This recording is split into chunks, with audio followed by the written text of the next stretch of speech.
And right now I have a fellow who's going to be very interesting for you to meet. Now, the word dark horse seems to fit our next guest, Mike Walsh. Now, in 1979, with no previous experience, he decided to run against several other Democrats for the position of sheriff, and with the help of his family, he campaigned long and hard, and though he was a dark horse, he won the election and has continued winning. Now, dark horse is also apropos of his Delaware Park Racing show on Channel 2 right here in Rollins Cablevision, which he started 7 years ago. Now, using his own funds and ingenuity, he bought some airtime, hired a staff, and brought horse racing to cable TV here in Delaware. And I'm certainly impressed. You're a mighty ambitious young man. Bob, I have fun doing it, and I think that's the key to it. It's one of the reasons you do what you do. I really enjoyed the years of putting together what was virtually my own show, but having the films from Delaware Park to show the people and take phone calls, and it was a chance for an amateur to have some fun, and as it turned out, some people like what we do, and some sponsors bought some time, and we lived happily ever after, or at least I hope we do. Well, let's start off with your sheriff hat now. What made you decide to get to become a sheriff? That's a difficult one to answer, Bob, but I guess the shortest and most accurate answer is that a number of friends of mine had come up to me a number of times and said, Mike, why don't you run for legislature or something? I think that you'd be good in there. And I really didn't even meet it neutrally. I just said, no, I don't think I want to do that. Then a group of people did come by and convinced me to look into it. So we formed a committee, a very close-knit committee of my brother, my wife, and his wife. And the election committee. They were the election committee. I followed diligently what they said. My wife Judith, she took care of things at home, and my brother David, he oversaw the whole thing, and Loretta, his wife, with lots of political background, lots of savvy and know-how, told me it would be a good idea if I listened to everything she said. So with that, Bob, we worked for a year, campaigned to get the job of sheriff, which looked like one that we had a shot at getting. That shot was much more remote, however, than we had imagined. And so we sailed into a primary. There were two other Democrats, and I was the distant third. Yeah, dark horse, as you said at the beginning. And one of the most exciting times, I think, that anyone could ever have if you have a flair for competition.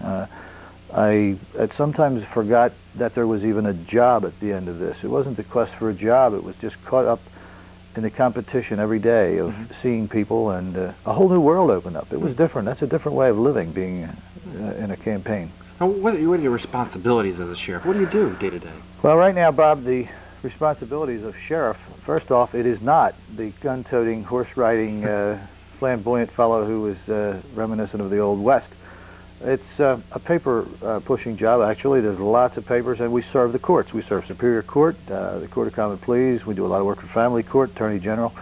And so when there's a trial, they have to have people show up, and so we have to get the subpoena from the court and touch Bob Weiner and say, you are now summoned to be here on December 2, and our deputies go out all day long and night, too. Right now, we have two pairs of deputies out serving these papers so the court system can flow smoothly.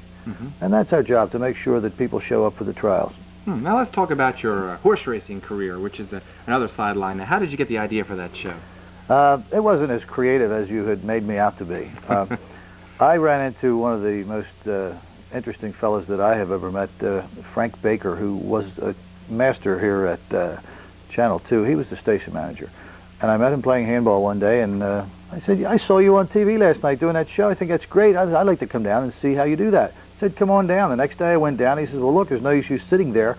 Come in, sit down, we'll do it together. And I thought, gee, I have to have FCC licenses and all sorts of things. And casual as he is, he said, come on in, look, you do the second race, and I'll do the third, and on and on. And so I did it, and it was fantastic. I said, here I am on living TV. I couldn't have been more impressed if I was on Walter Cronkite's show. And so a couple of days later, he quit. They didn't have anybody there. And Rollins said, well, if you can get some commercials, you see, this is how this world works. You got to sell things. We'll give you... we know. Yeah, I've come to know that very well. And so they said, if you can sell something, you'll make X and we'll make Y, and that'll be very wonderful. And so I went out, trying to sell people on commercials, not having any idea how you do this. I just say, well, Mr. Weiner, I'd like to do some work for you on this fabulous new channel. And gee, it was not many people bought it. Many did look at me askance, like, you got to be simple.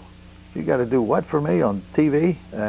But a few people did buy something, and the first one had a lot of patience, because when I directed people to his tavern, I made the mistake of telling them the wrong shopping center. I said, don't forget to stop by at the Post and Paddock, one of the finest places right there in the Midway Shopping Center. It's in the Meadowwood Shop. I went on, and I gave him about a 5-minute commercial. I was so excited, and I didn't know how to stop. But it's memories like that that make it all worthwhile. I couldn't tell you how much I enjoy doing it. It is a commercial business hobby at the same time. And when's your show air? The show, Bob, this time of year is Monday nights, called Local Sports, for the reason that we have athletes that are local. The captain of the team and the coach before the big game, and we'll have anything that is local that is sports. I first off called it high school highlights. Then it broadened. So I have an hour every Monday night, and from time to time we have demonstrations. We had soccer. The youth, the Kirkwood soccer people came on last week. We're going to have the Delaware Wheelers on, the wheelchair athletes, this Monday night. And it just goes and goes, and it's great. And anybody that has an idea about a sport, like people call me and say, hey, how come you didn't do anything about hockey? Well, I say, let's talk about it, and we'll have hockey people on. And when Delaware Park comes into form, no pun intended, they supply me, as they did this year, with the films for 63 days of racing, which turned out to be 10 weeks.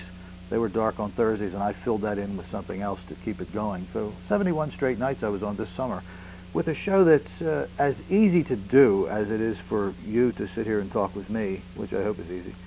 And we show the films of the races from that day. It's fresh. It's virtually live, Bob, to most people. And so I'm sitting here from 6 to 7, and the races had concluded at 5:30, and people who bet during the day and came home to watch the last few races, it's live, it's real to them.